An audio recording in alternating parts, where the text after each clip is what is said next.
So in terms of boiling point and melting point, similar thing with your alkanes, okay? As you increase the molar mass of your alcohol, or as you increase the number of carbon atoms, same thing. If you're increasing the number of carbon atoms, the chain gets bigger and the molar mass increases.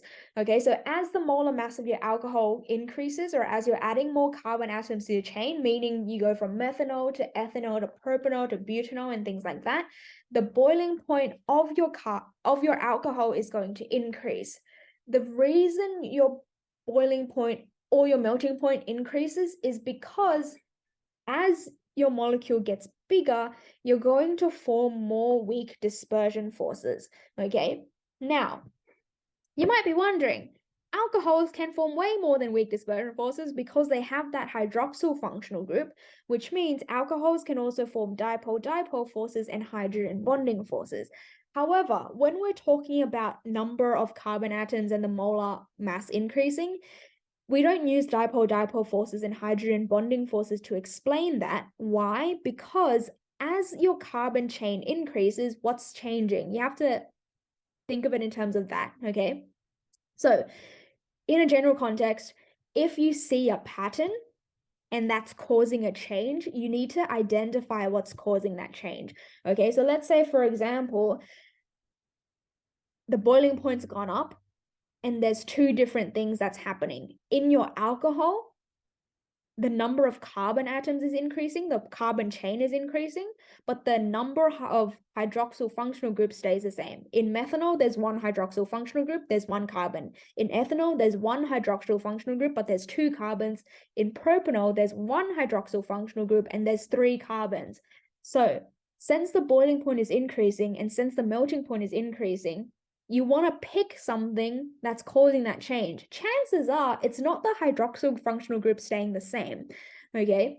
What I mean by that is something's changing, something else must have changed to cause that change. So because there's only one hydroxyl functional group each time, that's probably not the thing that's causing the boiling point to go up, which is why we don't refer to hydrogen bonding forces when we're explaining boiling point. Can you guys give me a thumbs up if that makes sense to you?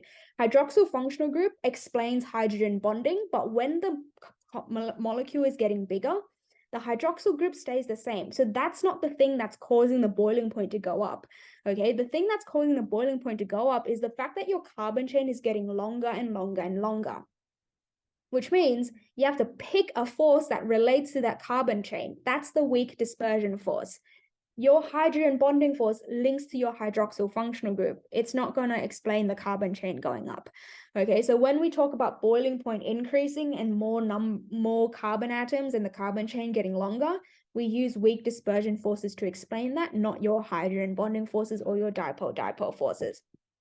Okay, so as your carbon chain gets bigger, because you're adding more carbons to it, your weak dispersion forces are going to increase because your alcohol is getting bigger, so there's more places where the hydrogen bonding force can occur. So if we talk about methanol, okay, this is methanol, CH3OH, and this is ethanol, CH3CH2OH.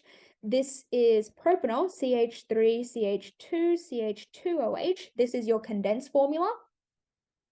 And then if you have another CH3OH, this is the only spot in which weak dispersion forces can occur. And then if you look at ethanol, weak dispersion forces can form here, weak dispersion forces can form there, weak dispersion forces can form here and here as well, because the carbon chain got longer.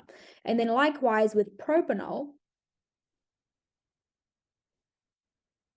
there's multiple spots where the weak dispersion forces can occur. And in all of them, there's only one hydroxyl. So then the strength of your hydrogen bonding forces isn't changing. So that doesn't explain the boiling point. It's the fact that there's more weak dispersion forces.